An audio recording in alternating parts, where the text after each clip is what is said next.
प्यारे बच्चों, 8वीं कक्षा गणित में हम चतुर्भुजों के बारे में पढ़ रहे थे। हमने पढ़ा कि बहुभुज क्या होता है और बहुभुज के अंतों कोणों का योग कितना होता है और कैसे ज्ञात करते हम। बहुभुज के अंतों कोणों का योग होता है बहुभुज की भुजाओं की संख्या -2 गुणा 180 n-2 इंटू 180। तो आज हम बहुभुज के बाह्य कोणों के बारे में पढ़ेंगे। तो आप ब्लैक बोर्ड में ध्यान देंगे। बच्चों, कोई बहुभुज है, उसके जो बाह्य कोण है वो किस तरह से होते हैं।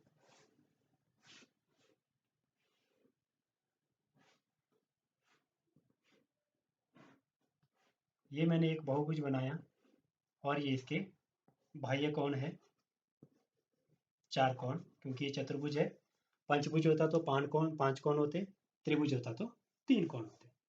अब इन बाह्य कोणों को आप अगर जोड़ेंगे, कोण 1 जमा कोण 2 जमा कोण 3 जमा कोण 4। बच्चों, आप स्केल की सहायता से अपनी रफ कॉपी में इस तरह की एक आकृति बनाएंगे और जो ये कोण है डी से आप इसको नापेंगे, कोण 1 को, 2 को, 3 को और 4 को, और फिर चारों को आप योग करेंगे। योग करके आपके पास कितना आएगा? 360। ये आप पंचभुज के लिए भी कर सकते हैं, षटभुज के लिए भी कर सकते हैं, सप्तभुज के लिए भी कर सकते हैं। कोई भी बहुभुज है उसके सभी बाह्य कोणों का योग 360 डिग्री होता है।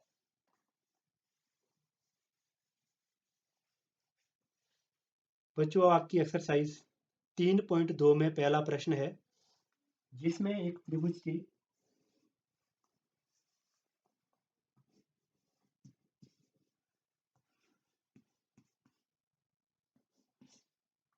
ये दिया है, आपकी बुक का प्रश्न है ये।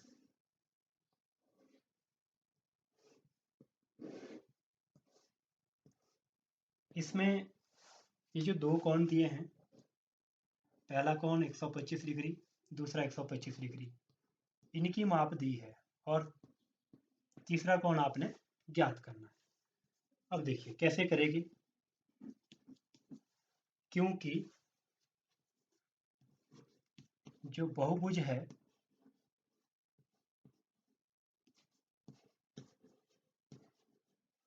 बहुभुज के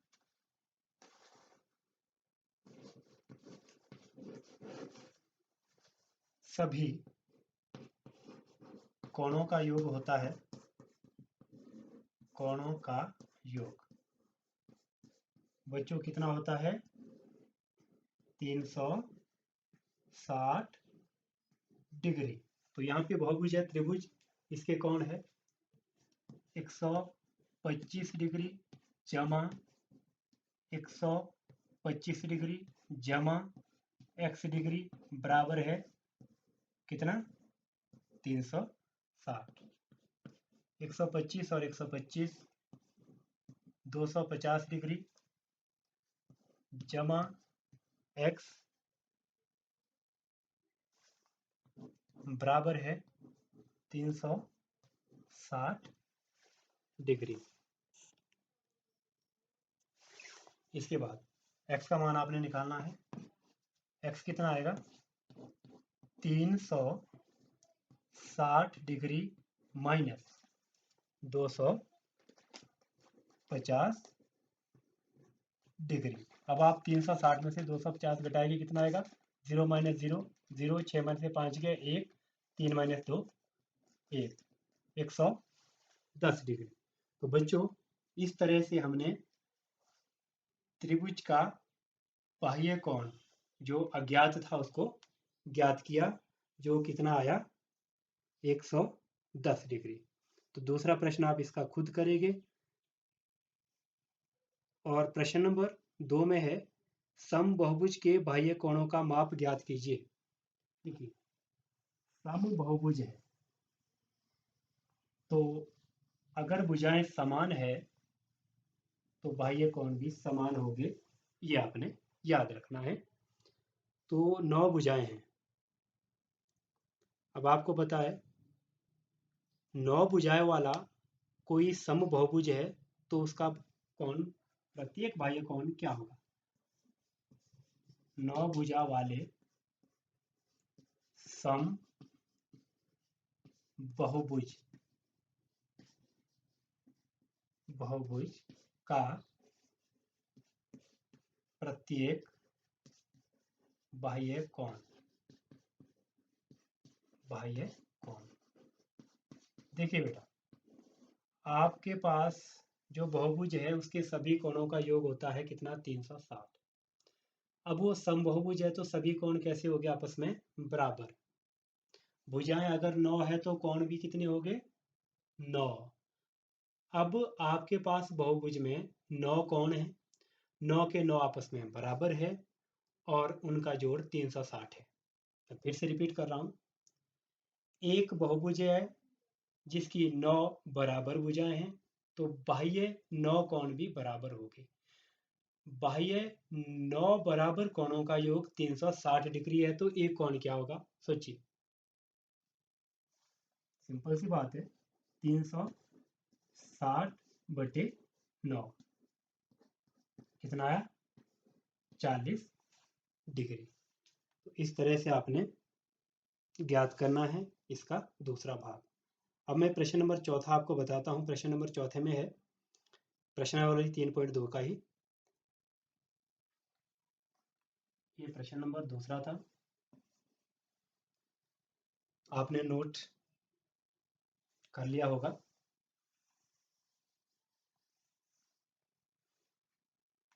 एक समबाहुभुज की भुजाओं की संख्या ज्ञात कीजिए।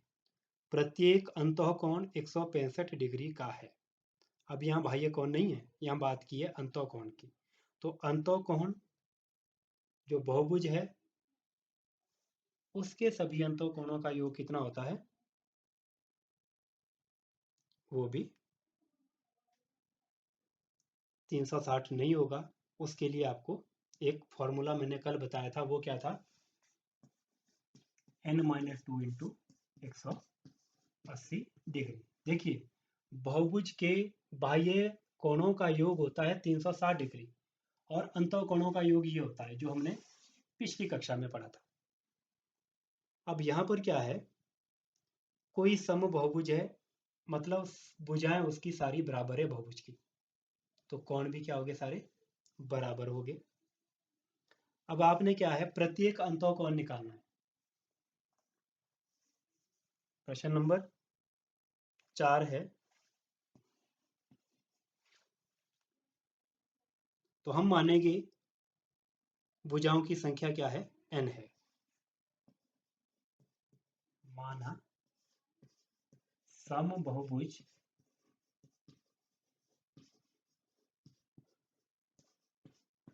की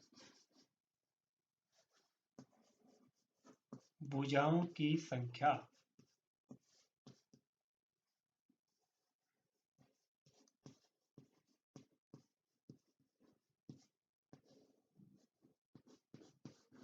बराबर है n।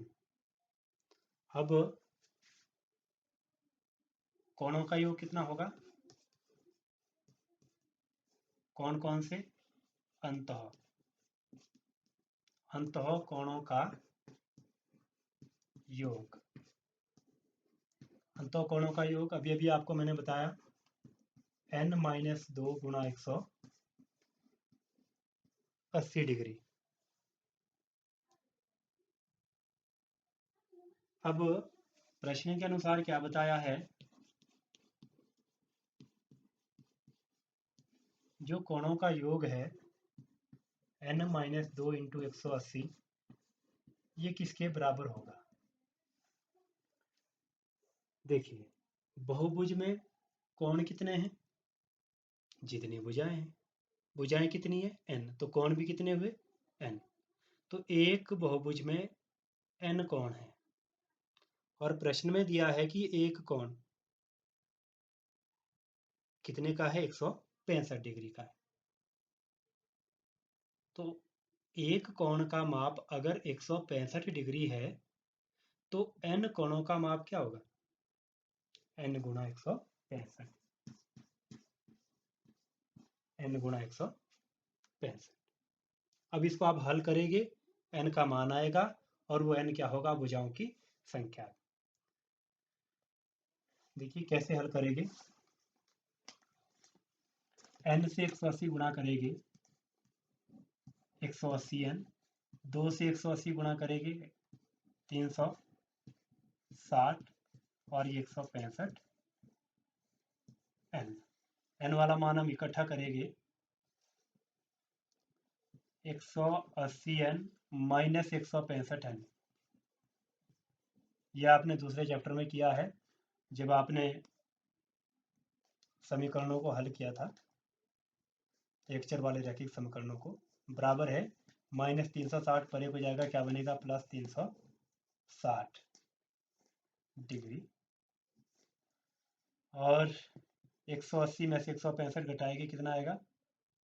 0, 10 माइनस 5 5, और यहाँ बचा 7 में से 6 गए 1, 1 माइनस 1 0, 15n बराबर है 360।